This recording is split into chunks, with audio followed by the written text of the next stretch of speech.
Cutie and the Beast. There once lived an old man with his very cute daughter, Cutie, who found herself in a bit of a bind after her father, to save himself from being eaten, betrothed her to a large, hairy, ugly beast. But as her father explained, it wasn't as bad as it seemed. The beast, you see, didn't really think he was a beast at all. He thought he was a handsome prince who was bewitched, and all he needed was to be kissed by a beauty, or, at the very least, by a cutie. The beast had read something like that somewhere. Said the cutie. If he really is a handsome prince, we could get married and live happily ever after. In a castle even.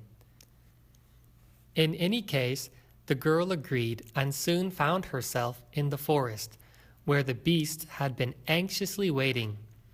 Well, let's get it over with, she said, and she kissed him on his furry cheek to break the spell.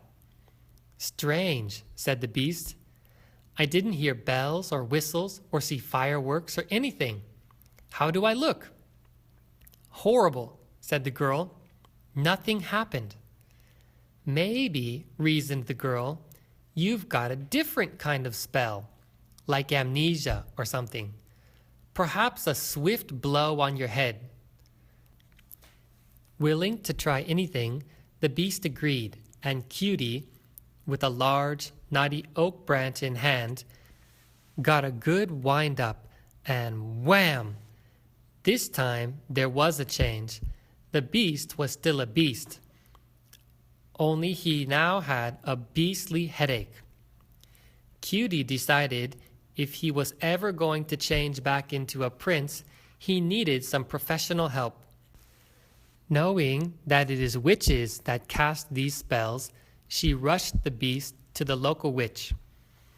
I've never turned any princes into beasts, honey, said the witch. I'm more the poisoned apple type. Did you see the job I did on Snow White? Never mind, said Cutie. Is there anything you can do? Well, I can give him a shot of my witch's brew. The beast dipped a cup into the giant boiling pot and gulped it down in one gulp. The earth began to tremble. There was a flashing of blue lights and then a huge roaring explosion. But there was no change. He was still a beast and always would be. Cutie was very sad, and so, said the beast was he. I'm very sad, said the beast, but thanks for all your trouble. See ya. With that, he bent down on one knee and kissed Cutie's hand. And that's when something completely unexpected happened. In a blinding flash, Cutie turned into a beast, for it was Cutie who was the bewitched one. And so, as is usually the case, it was a happy ending. They were married, and as far as anybody knows, are still living a happy, beastly existence to this very day. Thank you for listening.